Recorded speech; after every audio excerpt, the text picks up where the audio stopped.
65 1 முதல் 13 வசனங்கள் வரை. தேவனே, சீயோனில் உமக்காக துதியானது அமைந்து காத்திருக்கிறது, பொருத்தனை உமக்கு செலுத்தப்படும். அக்கிரம விஷயங்கள் என்மேல் மிஞ்சி வல்லமை கொண்டது. தேவரீரோ எங்கள் மீறுதல்களை நிவர்த்தி ஆக்குகிறீர்.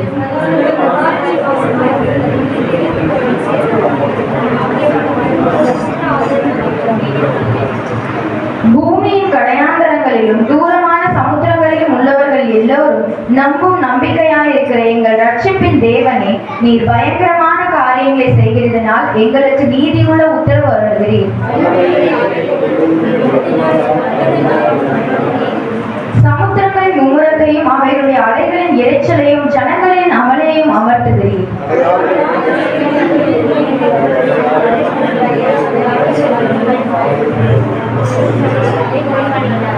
தேவரீர் பூமியை விசாரித்து அதற்கு நீர் பாய்ச்சுகிறீர். தண்ணீர் நிறைந்த தேவ நதியினால் அதை மிகவும் செழிப்பாக்குகிறீர். இப்படி நீர் அதை திருத்தி அவர்களுக்கு தானியத்தை விளைவிக்கிறீர்.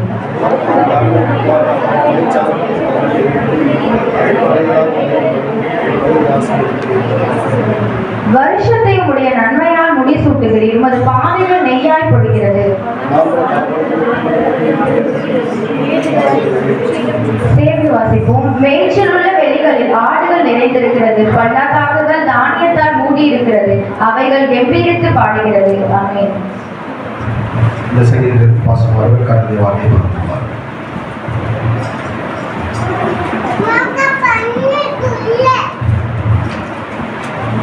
கர்த்தருடைய பரிசுத்த நாமத்திற்கு மகிமை உண்டாவதாக.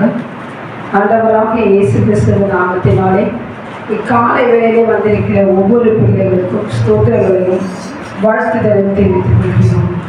இந்த வேத பகுதியை நாம் பார்க்கும்போது 1 முதல் 13 வசனங்கள் வரைக்கும் கொடுக்கப்பட்டிருக்கிறது. தேவனுடைய அனுக்கிரகத்தின் கிருபைகளை குறித்துதான் இந்த வேத பகுதியிலே சொல்லப்பட்டிருக்கிறது. இவ்வேத பகுதியிலே ராக தலைவனுக்கு ஒப்புவிக்கப்பட்டதான தாவீதின் சங்கீதமாகிய பாட்டு என்று பார்க்கிறோம். கர்த்தருடைய பரிசுத்தவான்கள் அவருடைய பரிசுத்த சித்தத்திற்கும் அவருடைய இரக்கத்திற்கும் எந்த நாளிலும் கீழ்ப்படிந்து ஜீவிக்கிறார்கள். ஆக தேவ பிள்ளைகள் கர்த்தர் செய்த நன்மைகளை சொல்லி அவரை நன்றியோடு கூட மகிமைப்படுத்துகிறதான காரியங்களை நாம் பார்க்கிறோம். கர்த்தரோடு நாம் ஐக்கியமாய் இருக்கும் பொழுது நம்மை நன்மையினால் நிரப்புகிறார், பலுகி பெருகிய செய்கிறார், நம்மை செழிப்பாக்குகிறார். அவருடைய ஆசீர்வாதங்கள் பரிபூரணமாயும் சம்பூர்ணமாயும் நம்முடைய வாழ்க்கையிலே கிடைக்கிறது என்பதை புரிந்துதான் இந்த வேத பகுதியிலே நாம் பார்த்திருக்கிறோம்.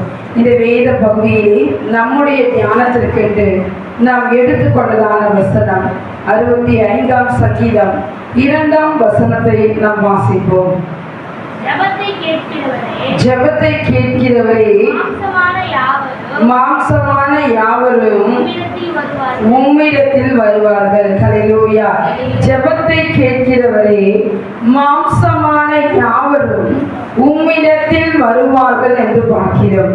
நாம் அவருடைய சமூகத்திற்கு எதற்காக வந்திருக்கிறோம் என்றால், நம்முடைய ஜெபங்களை அவரிடத்திலே நாம் தெரியப்படுத்துவதற்காக. ஏனென்றால் நம்முடைய ஜெபங்கள் எல்லாவற்றையும் அவர் கேட்டு நமக்கு ஒரு ஜெயத்தையும் ஆசீர்வாதங்களையும் அருள்வதற்கு அவர் வல்லவராக இருக்கிறார். ஹல்லேலூயா, ஹல்லேலூயா. தேவ கிருபை எவ்வளவு அருமையாய் இருக்கிறது. மனுபுத்திரராகி யாவரும் அவருடைய செட்டைகளிலே நாம் வந்தடைகிறவர்களாக இருக்கிறோம். நம்முடைய ஆத்துமா ஜீவனுள்ள தேவன் மேலே தாகமாய் இருக்கிறது. எப்பொழுதும் நாம் தேவ சந்நிதியிலே வந்து நிற்கிறவர்களாக இருக்கிறோம். ஆக தேவ பிள்ளைகள் காலையிலே அவர் நம்முடைய சத்தத்தை கேட்டருளுகிறார். அவருக்கென்று நாம் ஆயத்தமாகி காத்திருக்கிறோம் என்று 5ஆம் சங்கீதம் 3ஆம் வசனத்திலே சொல்லப்பட்டிருக்கிறது. காலையிலே நம்முடைய சத்தத்தை அவர் கேட்கிற தேவனாக இருக்கிறார். அதனாலே ஆயத்தமாகி நாம் காத்திருக்கிறோம். அநேக ஜனங்களும் பலத்த ஜாதிகளும் எருசலேமிலே கர்த்தரை தேடவும் விண்ணப்பம் பண்ணவும் வருவார்கள் என்று சகரியா தீர்க்கதரிசன புஸ்தகம் 8ஆம் அதிகாரம் 22வது வசனத்திலே சொல்லப்பட்டிருக்கிறது. நாம் கூடி வந்து அவரை தொழுது கொண்டு அவரை நோக்கி விண்ணப்பம் பண்ணும் பொழுது நம்முடைய விண்ணப்பத்திற்கு அவர் செவி கொடுக்கிற தேவனாக இருக்கிறார். பரிசுத்த பர்வதத்திலே கொண்டு வந்து ஜெப வீட்டிலே நம்மை மகிழ செய்கிற தேவனாக இருக்கிறார். தேவ பிள்ளைகளாகி நாம் ஒவ்வொருவரும் அநேக ஜெப விண்ணப்பங்களோடு வந்திருப்போம், மன்றாட்டுகளோடு வந்திருப்போம். நம்முடைய புலம்பல்கள் எதுவாய் இருந்தாலும் தேவ சமூகத்திலே நாம் இறக்கி வைத்தாலே நம்முடைய ஜெபங்களை கேட்பதற்கு வல்லவராக இருக்கிறார். இயேசு கிறிஸ்து தான் வாழ்ந்த நாட்களிலே ஊழியத்திலே ஜெபத்தை குறித்து அவர் என்னெல்லாம் சொல்லியிருக்கிறார் என்று பார்க்கும்போது மத்தேயு சுவிசேஷ புத்தகம் 7ஆம் அதிகாரம் 7-8 வசனங்களிலே, கேளுங்கள் அப்பொழுது உங்களுக்கு கொடுக்கப்படும், தேடுங்கள் அப்பொழுது உங்களுக்கு கண்டடைவீர்கள், தட்டுங்கள் அப்பொழுது உங்களுக்கு திறக்கப்படும், கேட்கிறவன் பெற்றுக்கொள்கிறான், தேடுகிறவன் கண்டடைகிறான், தட்டுகிறவனுக்கு திறக்கப்படும் என்று பார்க்கிறோம். கேளுங்கள் என்று சொன்னால் ஜெபம் செய்யுங்கள் என்ற அர்த்தமாக இருக்கிறது. எப்படிப்பட்ட ஜெபத்திற்கு தேவனாகிய கர்த்தர் பதிலளிக்கிறார்? நம்முடைய ஜெபங்கள் எப்பொழுதெல்லாம் கேட்கப்படும் என்று பார்க்கும்போது நாம் கர்த்தரை நோக்கி ஜெபிக்கிற ஜெபம் எப்பொழுது கேட்கப்படும் என்று பார்க்கும்போது இயேசுவின் நாமத்தினாலே ஜெபிக்கிற எல்லா ஜெபங்களும் கேட்கப்படும் என்று பார்க்கிறோம். யோவான் சுவிசேஷ புத்தகம் 16ஆம் அதிகாரம் 23-24 வசனங்களை நாம் வாசிப்போம். அந்த நாளிலே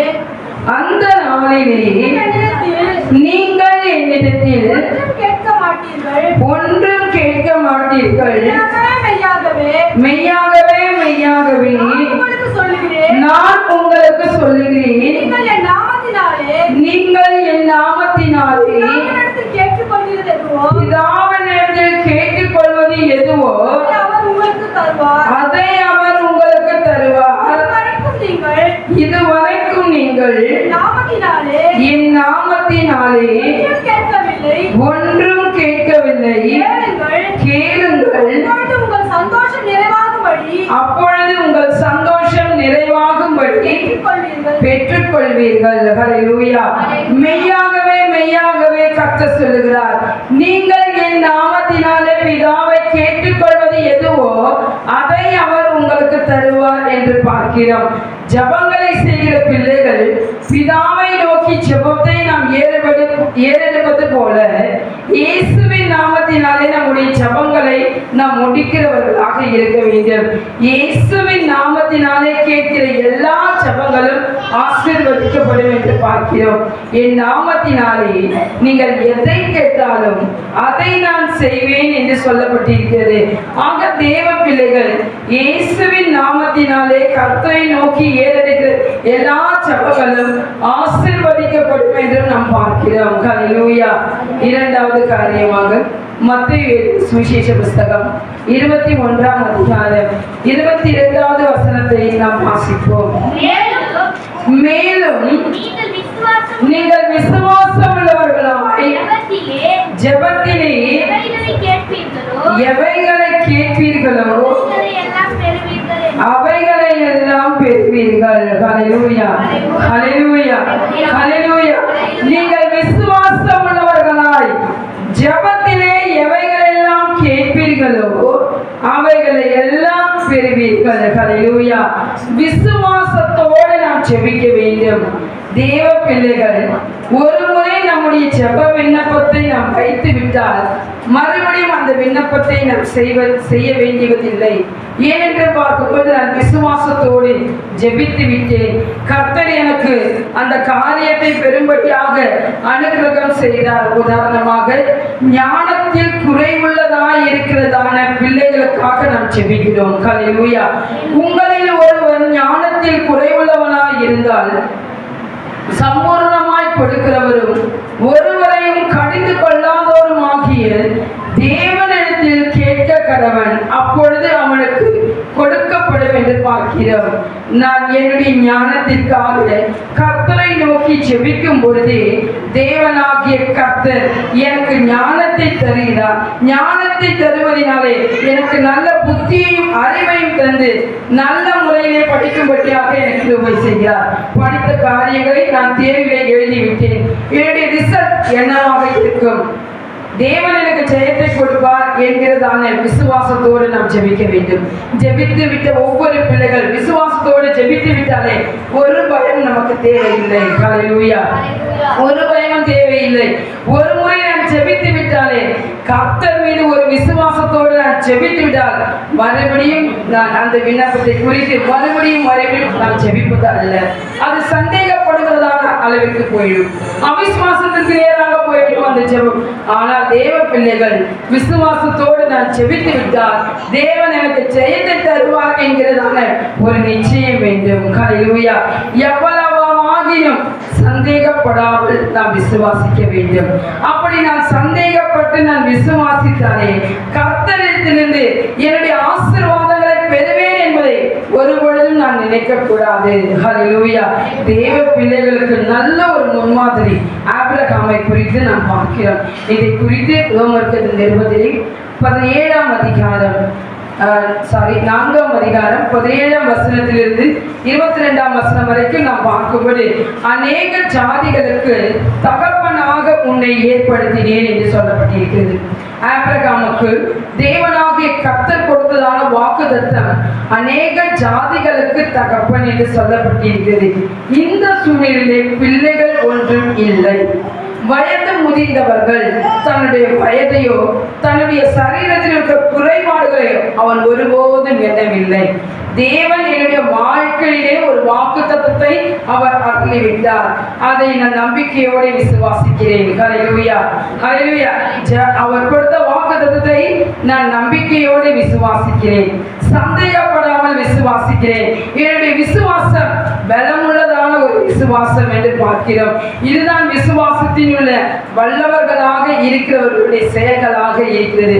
ஆபிரகாம் கர்த்தரை நம்பிக்கையோடு விசுவாசித்தான், சந்தேகப்படாமல் விசுவாசித்தான். அவனுடைய விசுவாசம் பலமுள்ளதான ஒரு விசுவாசமாக இருந்ததினாலே முழு நிச்சயமாக அவருடைய வார்த்தையை நம்பி அந்த விசுவாசம் அவனுடைய கிரியையிலே முயற்சி செய்யும் பொழுது அந்த விசுவாசத்திற்கு ஒரு பூரணம் உண்டானது என்று பார்க்கிறோம். ஆக தேவ பிள்ளைகள் தேவனை கடுகளவேனும் நாம் சந்தேகப்படாமல் விசுவாசித்தாலே அது நம்முடைய வாழ்க்கையில் நடக்கும் என்பது நிச்சயமான காரியமாக இருக்கிறது. நாம் பார்க்கிறோம், விசுவாசத்தோடு நாம் ஜெபிக்க வேண்டும். ஹல்லேலூயா. ஜெபத்தை நாம் செய்யும் பொழுது விசுவாசத்தோடு நாம் ஜெபிக்க வேண்டும். 4வது காரியமாக நாம் பார்க்கும் பொழுது 3-4 காரியங்கள் ஒரே வசனத்தில் சொல்லப்பட்டிருக்கிறது. யோவான் சுவிசேஷ புஸ்தகம் 9ஆம் அதிகாரம் 31ஆம் வசனத்தை நாம் வாசிப்போம். பாவிகளுக்கு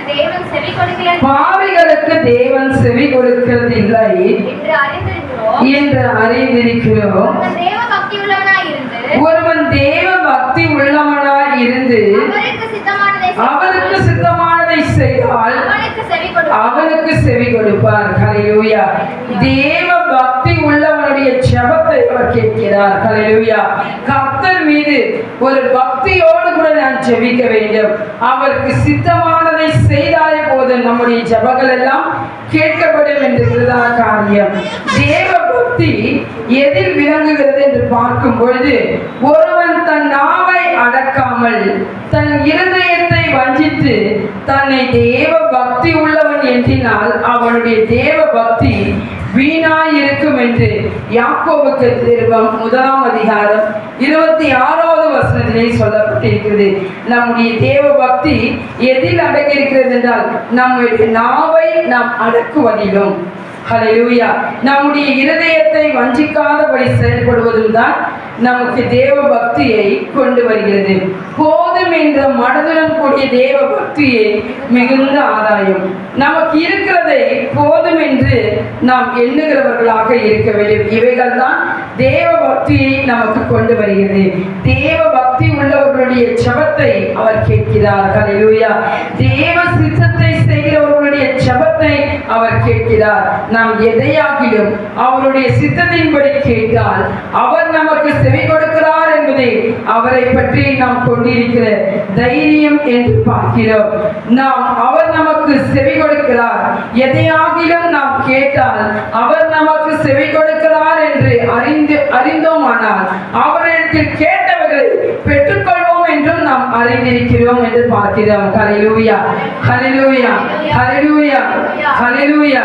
ஆக தேவ சித்தத்தின்படி கேட்க வேண்டும். உன்னுடைய ஜெபங்கள் எல்லாம் தேவ சித்தத்திற்குள்ளே இருக்கிறதா? அவருடைய சித்தத்தை நீ செய்தாலே உன்னுடைய ஜெபங்கள் எல்லாம் கேட்கப்படும். ஹல்லேலூயா. எல்லாவற்றிலும் ஸ்தோத்திரம் செய்யுங்கள்.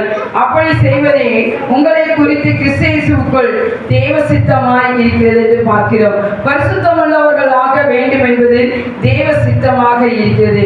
ஆக தேவ சித்தத்தை நாம் அறிந்து கொண்டு அசித்தத்தை செய்யும் பொழுது நம்முடைய ஜெபங்கள் எல்லாம் கேட்கப்படுகிறது. முதல்ல பார்த்தோம், இயேசுவின் நாமத்தில் கேட்கிற ஜெபங்கள் கேட்கப்படும் என்று பார்த்தோம். இரண்டாவதாக விசுவாசத்தோடு நாம் ஜெபிக்கிற ஜெபங்கள் கேட்கப்படும். மூன்றாவதாக பக்தி உள்ளவனுடைய ஜெபம் கேட்கப்படும். சித்தத்தை செய்கிறவனுடைய ஜெபம் கேட்கப்படும். ஐந்தாவது காரியமாக ஒருமனப்பட்ட ஜெபம் கேட்கப்படும். மத்தேயு சுவிசேஷ புஸ்தகம் 18ஆம் அதிகாரம் 19ஆம் வசனத்தை நாம் வாசிப்போம். அல்லாமலும் உங்களில் இரண்டு பேர் தாங்கள் வேண்டிக் கொள்ள போகிற எந்த காரியத்தை குறித்தாகிலும் பூமியிலே ஒருமனப்பட்டிருந்தால் பரலோகத்தில் இருக்கிற என் பிதாவினால் அது அவர்களுக்கு உண்டாகும் என்று உங்களுக்கு சொல்லுகிறேன். ஹல்லேலூயா, ஹல்லேலூயா. இரண்டு பேர் ஒருமனப்பட்டு இருந்தால் அந்த காரியங்கள் எல்லாம் அனுகூலமாகும் என்று பார்க்கிறோம். ஹல்லேலூயா, ஹல்லேலூயா. ஆதி அப்போஸ்தலர்களுக்கு பார்க்கும்போது 120 பேர்களுக்கு ஒற்றுமை இருக்குமானால், ஒருமனம் இருக்குமானால், இரண்டு பேருக்கு கட்டாயம் ஒற்றுமை ஒருமனம் எல்லாம் உண்டாகிறது. நம்முடைய ஜெபங்கள் ஒருமனப்பட்ட ஜெபம் கேட்கப்படும் என்று பார்க்கிறோம். அதாவது ஆதி அப்போஸ்தலர்களை குறித்து நாம் பார்க்கும்போது, சீஷர்களை குறித்து பார்க்கும்போது, அவர்கள் ஜெபம் பண்ணும் பொழுது அவர்கள் கூடியிருந்த இடம் அசைந்தது என்று பார்க்கிறோம். விசுவாசிகள் எல்லாருக்குள்ளும் ஒரே மனமும் ஒரே இருதயம் உள்ளவர்களாக அவர்கள் இருந்தார்கள் என்று பார்க்கிறோம். ஹல்லேலூயா. ஜெபம் எப்பொழுது கேட்கப்படும் என்றால் ஒருமனப்பட்டதான ஜெபங்கள் எல்லா நாட்களிலும் கேட்கப்படும் என்று பார்க்கிறோம். இக்காலை வேளையிலே வந்துட்டு ஒவ்வொரு பிள்ளைகளுடைய விண்ணப்பங்கள் எதுவாய் இருந்தாலும் தேவனாகிய கர்த்தர் அந்த ஜெபத்தை கேட்டு உன்னை ஆசீர்வதிப்பதற்கு அவர் வல்லவராக இருக்கிறார். யாபேசை போல தனக்காக நாம் ஜெபிக்கிறோம், நமக்காக நாம் ஜெபிக்கிறவர்களாக இருக்க வேண்டும். தாவீதை போல குடும்பத்து வீட்டாருக்காக ஜெபிக்க வேண்டும். கொர்நேலியை போல வீட்டாருக்காக நாம் ஜெபிக்கிறவர்களாக இருக்க வேண்டும் என்று பார்க்கிறோம். மேலும் நாம் பார்க்கும்போது சாலமோனை போல சபையாருக்காக ஜெபிக்கிறவர்களாக நாம் இருக்க வேண்டும். மோசேயை போல இஸ்ரவேல் ஜனங்களுக்காக ஜெபிக்கிறவர்களாக இருக்க வேண்டும். தேவ பிள்ளைகளுடைய ஆசீர்வாதம் நம்முடைய ஜெபத்தில் தான் இருக்கிறது என்று அறிந்து கொள்ள வேண்டும். அவர் ஜெபத்தை கேட்பதினால் தான் நாம் அவரிடத்தில் வருகிறோம் என்று பார்க்கிறோம். ஹல்லேலூயா. கர்த்தர் இந்த சங்கீத பகுதி கொடுத்தபடினால் நாம் கரங்களை தட்டி தேவநாமத்தை மகிமைப்படுத்துவோம். Praise the Lord, praise the Lord. Praise the Lord. Hallelujah.